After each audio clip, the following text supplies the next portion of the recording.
Okay, when it comes to God and man, the relationship between God and man, in the Bible it said there was 70 sons that came from the heavens down into earth. It's a part of the creation story. 70 sons came down, came from the ground. We came from the ground. There was 70 spirits that came down into the ground that turned into 70 sons. That's why we have close to 70 different nations and nationalities or kingdoms, waters from waters and borders from borders. Then Eve came from each one of those men, and that's how life started here. This is exactly how it finishes the entire creation story.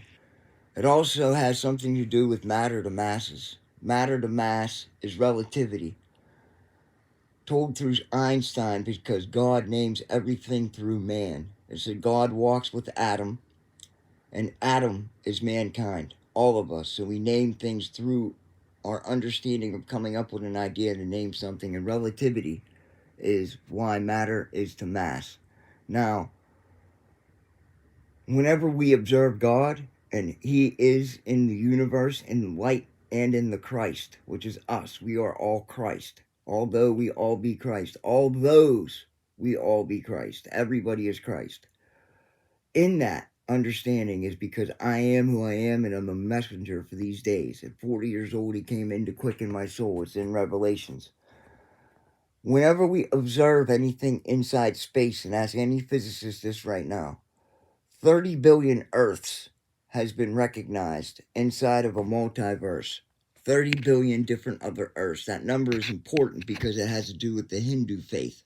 It has to do with 30 billion different gods being God. Just one God created all 30 billion of them in a dimension that we can't see. But physicists believe they exist.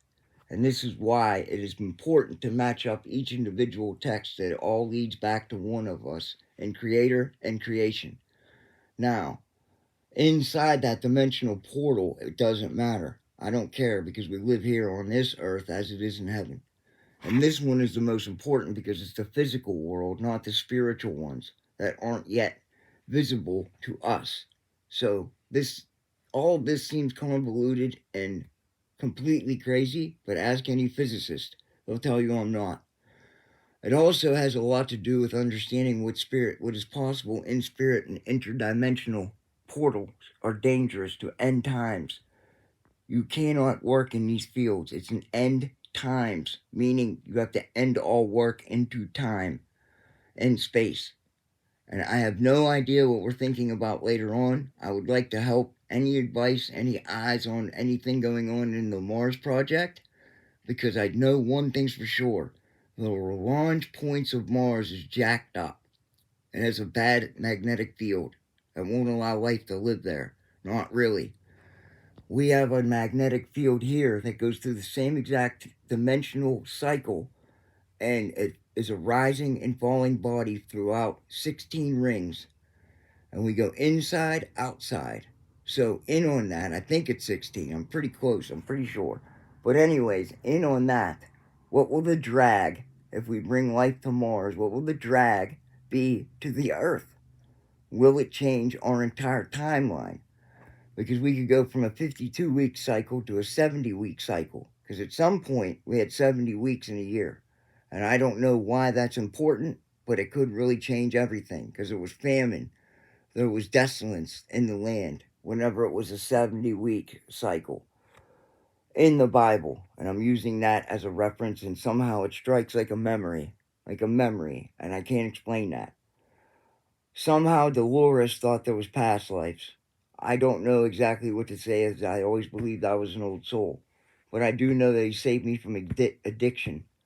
Addiction is one of the major things that are causing a plague to humanity. And I hope that this helps anybody understand that I do this because I enjoy it. It doesn't do me any good to admit, and you see that fleck of light right there? That's just happened on my camera. A lot of cameras out here right now because the spirit's been poured out. I know there's other places that have painted their houses blue, thinking it may be quantum mechanics and laser transfer from another source. So, here's the thing. Even if it is somehow capable of breaking into the mind, body, and soul, because of what the UN and other people are claiming right now with digital data transfer. Christ is in us. He lives in the body of life.